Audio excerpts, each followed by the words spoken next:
Assalamualaikum warahmatullahi wabarakatuh. Salam sejahtera bagi kita semua. Dalam video ini, saya akan menyampaikan penjelasan tentang mata kuliah konstruksi baja pada program studi D3 Konstruksi Sipil, jurusan Teknik Sipil Politeknik Negeri Jakarta. Mata kuliah ini berada pada semester 4 dengan bobot 2 SKS. Deskripsi mata kuliah konstruksi baja adalah mata kuliah struktur baja sipil akan membekali mahasiswa dengan pengetahuan tentang sifat-sifat, mutu, dan tipe-tipe profil baja, beserta konsep desain dan bagaimana menghitung batang lentur murni, batang aksial tarik, batang aksial tekan, serta dapat menghitung sambungan baut. Capaian dari pembelajaran mata kuliah konstruksi baja diharapkan mahasiswa mampu menyelesaikan perhitungan struktur jembatan rangka baja sederhana 2 dimensi dengan bentang 30 meter berdasarkan Peraturan SNI T03 tahun 2005 secara manual dan menggunakan software analisis struktur. Kemampuan akhir yang diharapkan adalah yang pertama, mahasiswa mampu mengidentifikasi sifat-sifat, mutu, dan tipe-tipe profil baja. Yang kedua, mahasiswa mampu menjelaskan konsep desain struktur baja dan metode load resistant factor design atau disingkat dengan LRFD. Yang ketiga, mahasiswa mampu menentukan dan menghitung dimensi batang lentur murni. Yang keempat, mahasiswa mampu menentukan dan menghitung dimensi batang aksial tarik. Yang kelima, mahasiswa mampu menentukan dan menghitung dimensi batang aksial tekan. Yang keenam, mahasiswa mampu menghitung sambungan menggunakan baut. Yang ketujuh, mahasiswa mampu menentukan beban-beban yang harus dipikul oleh jembatan. Yang kedelapan, mahasiswa mampu menentukan atau melakukan analisis struktur jembatan 2 dimensi secara manual dan menggunakan software analisis struktur. Yang kesembilan, mahasiswa mampu menentukan dan menghitung dimensi profil untuk rangka jembatan. Yang ke-10, mahasiswa mampu menentukan dan menghitung sambungan baut yang digunakan. Dan yang terakhir, yang ke-11 adalah mahasiswa mampu membuat gambar detail sambungan pada struktur rangka jembatan. Metode penilaian dan pembobotan yang dilakukan pada mata kuliah konstruksi baja ini adalah penilaian dilakukan berdasarkan nilai ujian tengah semester dengan bobot 30%, ujian akhir semester dengan bobot 40%, dan tugas presentasi, tugas harian, dan tugas khusus sebesar 30%. Pada video kali ini, secara spesifik akan dibahas untuk pokok bahasan perencanaan batang lentur dengan kemampuan akhir yang diharapkan adalah mahasiswa mampu menentukan dan menghitung dimensi batang lentur murni. Metode pembelajaran yang digunakan adalah menggunakan kelas e-learning.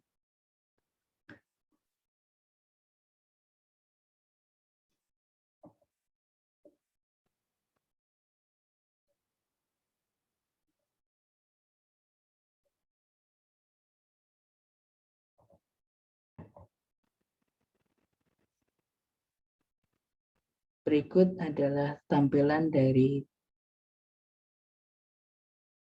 kelas e-learning mata kuliah konstruksi baja. Dalam hal ini adalah kelas 2 KS1 di tahun ajaran 2020-2021 semester genap.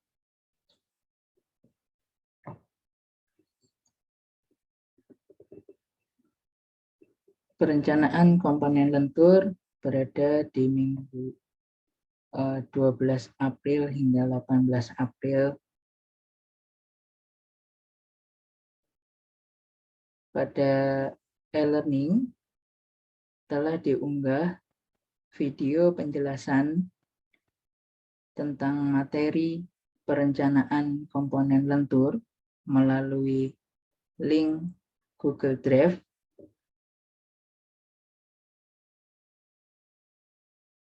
Sehingga mahasiswa dapat mengunduh video dan mempelajari materi tersebut secara mandiri.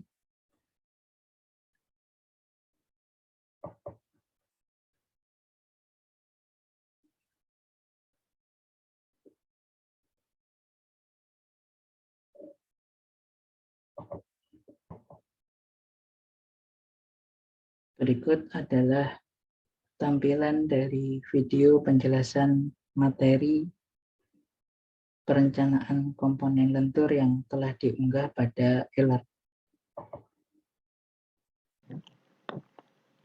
Assalamualaikum warahmatullahi wabarakatuh. Pada pertemuan kali ini kita akan membahas perencanaan komponen lentur, terutama pada struktur jembatan rangka baja.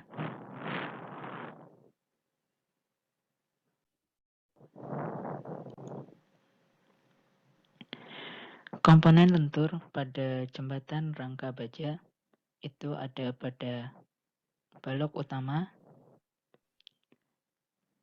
dan balok memanjang dari rangka baja.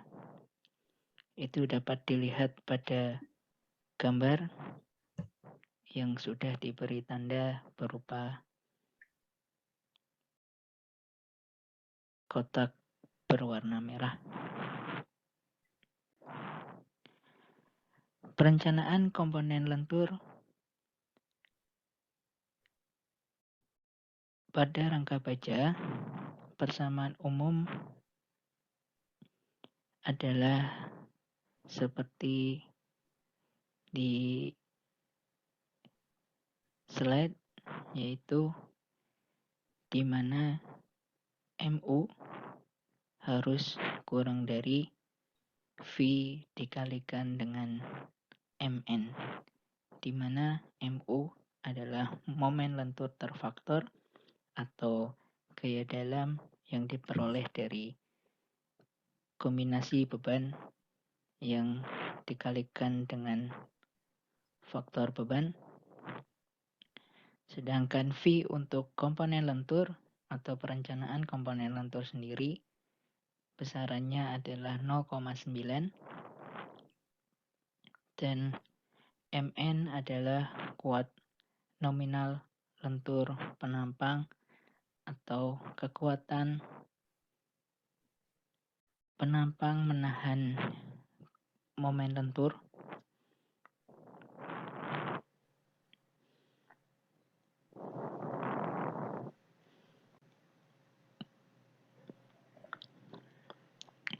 Perencanaan momen atau perencanaan komponen lentur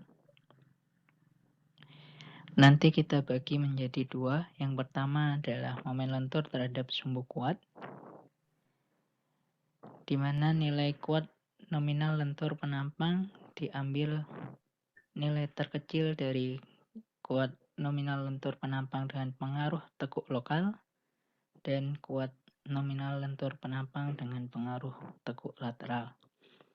Sumbu kuat pada penampang baja itu biasanya kita artikan dengan sumbu X, atau di mana bisa dilihat nilai momen inersianya itu adalah yang terbesar dari sumbu X atau sumbu Y. Sedangkan yang kedua adalah kapasitas momen lentur terhadap sumbu lemah, di mana menyesuaikan dengan sumbu Y atau bisa dilihat dari nilai momen inersia yang terkecil antara sumbu X dan sumbu Y. Nah, untuk momen lentur terhadap sumbu lemah ini, nilai kuat nominal lentur penampang diambil dari nilai terkecil kuat nominal lentur penampang dengan pengaruh tekuk lokal saja. Berbeda dengan sumbu kuat tadi, ada dua, yaitu pengaruh tekuk lokal dan pengaruh tekuk lateral. Sedangkan di sumbu lemah kita hanya hitung terhadap pengaruh tekuk lokalnya saja. Nah, pengelompokan penampang pada perencanaan komponen lentur itu bisa dibagi menjadi 3 zona seperti gambar, yaitu penampang kompak, atau di sini tidak ada masalah dengan tekuk lokal atau tidak terjadi tekuk lokal. Kemudian di zona tidak kompak, di sini ada pengaruh tekuk lokal, dan zona penampang langsing. Nah, untuk menentukan penampang kita berada di zona mana, tinggal kita tentukan besarnya lambda atau kelangsingan dari penampang, yaitu nilai kelangsingan pada badan dan nilai kelangsingan pada sayap. Letaknya ada di zona mana? Tergantung nilai lambda atau kelangsingan pada penampang itu letaknya di mana. Apakah kurang dari lambda P, yang berarti penampangnya kompak, atau nilainya di antara lambda P dan lambda R, atau artinya penampangnya tidak kompak, atau nilai lambdanya lebih besar dari lambda R, berarti penampangnya adalah penampang langsing. Untuk menentukan besaran lambda maupun lambda P maupun lambda R, kita gunakan tabel 4. Sama seperti kita menentukan profil kompak dan tak kompak pada komponen struktur tekan.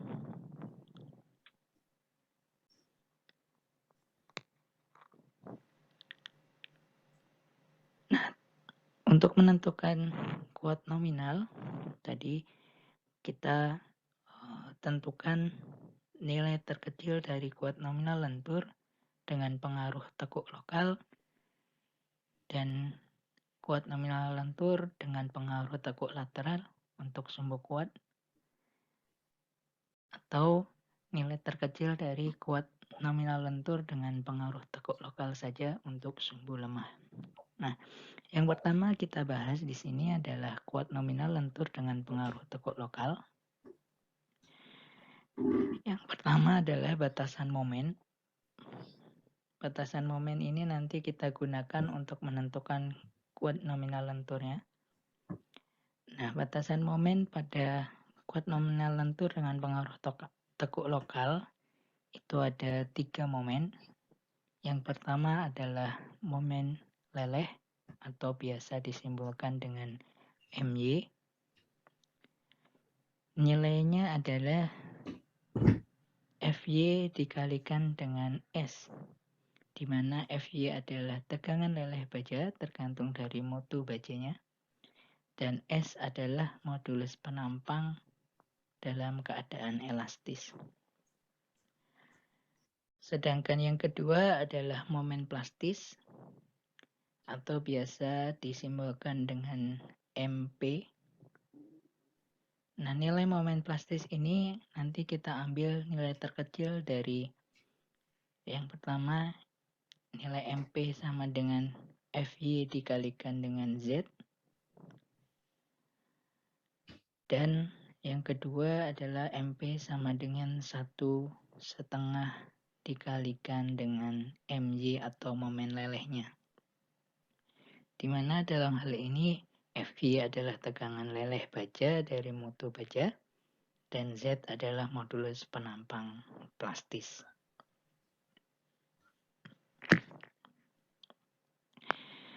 Batasan momen yang ketiga adalah momen batas tekuk atau biasa disebut dengan MR.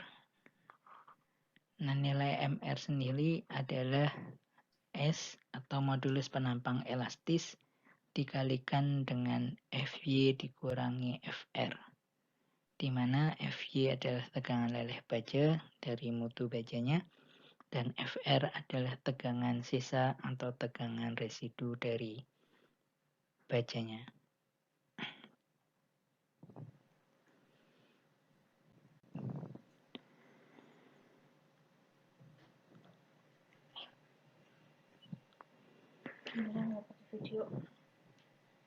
Kuat nominal lentur dengan pengaruh tekuk lokal. Untuk menentukan besaran kuat nominal lentur dengan pengaruh tekuk lokal adalah yang pertama kita tentukan dari pengelompokan penampang tadi. Penampang kita berada di mana? Apakah penampang kompak, penampang tidak kompak, atau penampang langsing? Nanti nilai MN-nya atau nilai kuat nominal lenturnya bisa ditentukan. Untuk penampang kompak, nilai MN-nya adalah sama dengan MP atau momen plastis. Sedangkan penampang tidak kompak dihitung dari momen plastis dikurangi dengan momen plastis dikurangi momen batas tekuk MR dikalikan dengan lambda dikurangi lambda P dibagi lambda R dikurangi lambda P. Sedangkan untuk penampang langsing, maka nilai MN-nya bisa dihitung dari MR dikalikan lambda R dibagi lambda kuadrat.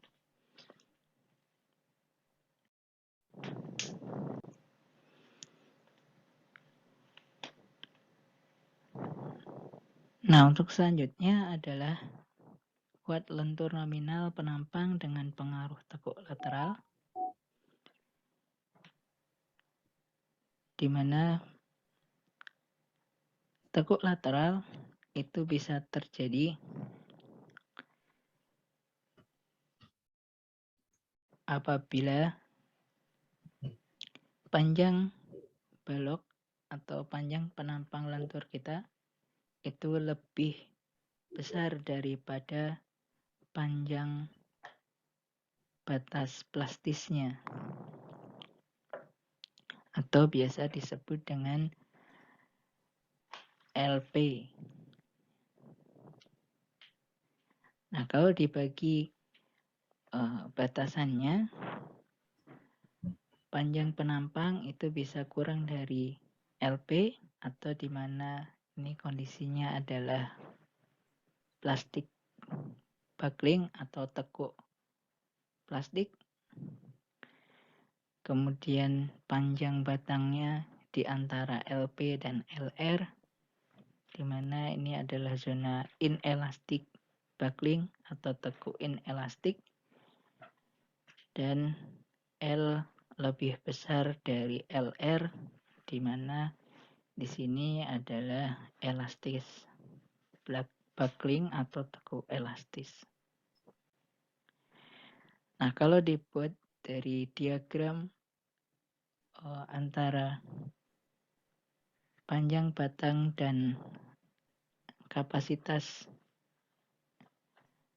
kuat lenturnya, kita bisa lihat grafiknya menjadi seperti ini, di mana kalau kita punya panjang batang kurang dari LP,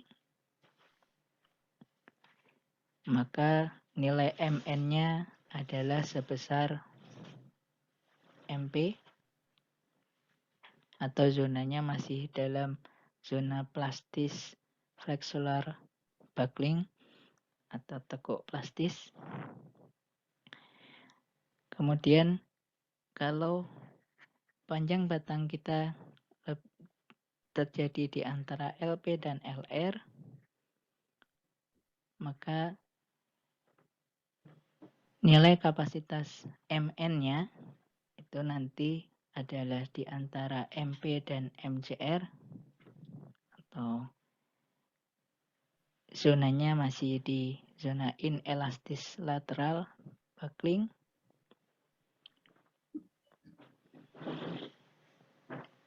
Dan zona yang ketiga adalah di mana panjang batang lebih besar daripada LR, maka nilai MN-nya adalah sebesar MCR atau kurang dari MCR.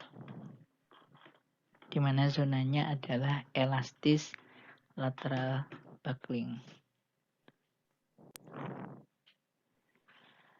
Nah, untuk menentukan panjang batang atau batasan panjang batang LP dan LR, kita gunakan tabel 8 pada SNI.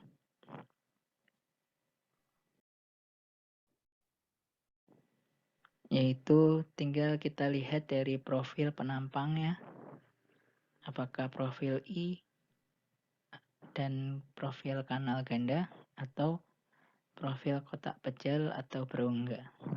Ya, nilai LP dan LR-nya tinggal kita hitung sesuai dengan rumusan yang ada.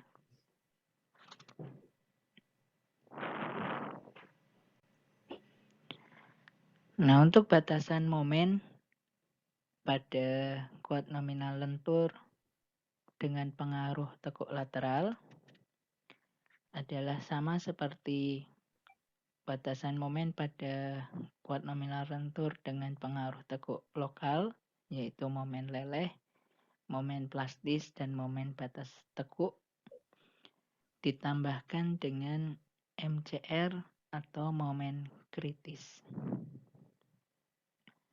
Di mana nilai MCR atau momen kritis ini tinggal kita tentukan dari persamaan pada slide ini, tergantung dari profil penampangnya, apakah profil I atau kanal ganda, atau profilnya bentuknya kotak pejal atau berongga. Nah, di mana pada persamaan ini ada G besar, yaitu modulus geser baja yang nilainya adalah sekitar 80.000 MPa. Kemudian ada J besar, yaitu konstanta torsi, dan CW atau konstanta wrapping. Nah, bagaimana menentukan konstanta torsi dan konstanta wrapping? Nah, untuk menentukan konstanta torsi dan konstanta wrapping itu kita bisa tentukan dari bentuk profilnya. Bila profilnya profil I, maka kita bisa gunakan persamaan di sebelah kiri. Nah, nilai J bisa kita hitung dari jumlah sepertiga B kali T pangkat 3, di mana B adalah lebar dari elemen penampang dan T adalah tebal dari elemen penampang.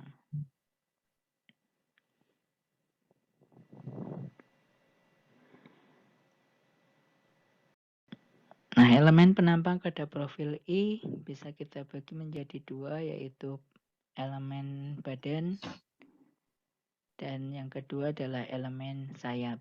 Maka nilai J bisa kita hitung dari sepertiga dikalikan H0. H0 adalah lebar dari badannya atau tinggi dari badan profil I, dikalikan dengan tebal badan di pangkat 3, ditambah dengan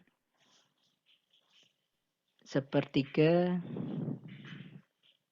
dikali lebar sayap dikali tebal sayapnya pangkat 3 dikalikan 2, karena kita mempunyai dua sayap pada profil I, yaitu sayap bagian atas dan sayap bagian bawah. Sedangkan nilai CW adalah konstanta warping, bisa kita hitung dari rumusan itu. Untuk profil I, nilainya adalah IY atau momen inersia arah sumbu Y dikalikan H0 kuadrat dibagi 4, di mana H0 adalah tinggi elemen badannya.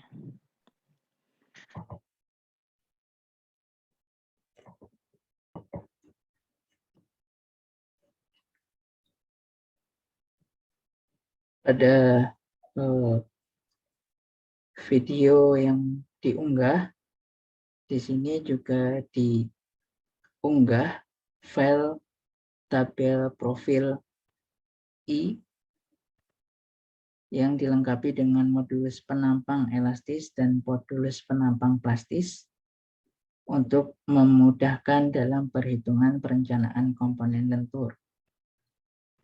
Kemudian pada e-learning juga dilanjutkan dengan contoh perhitungan komponen lentur, dalam hal ini adalah gelagar memanjang jembatan, serta dilanjutkan dengan tugas untuk merencanakan komponen lentur, atau dalam hal ini adalah tugas balok baja.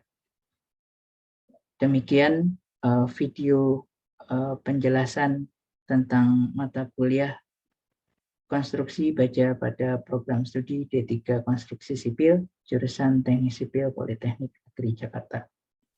Terima kasih. Kurang lebihnya mohon maaf. Wabillahi taufiq wa hidayah. Assalamualaikum warahmatullahi wabarakatuh.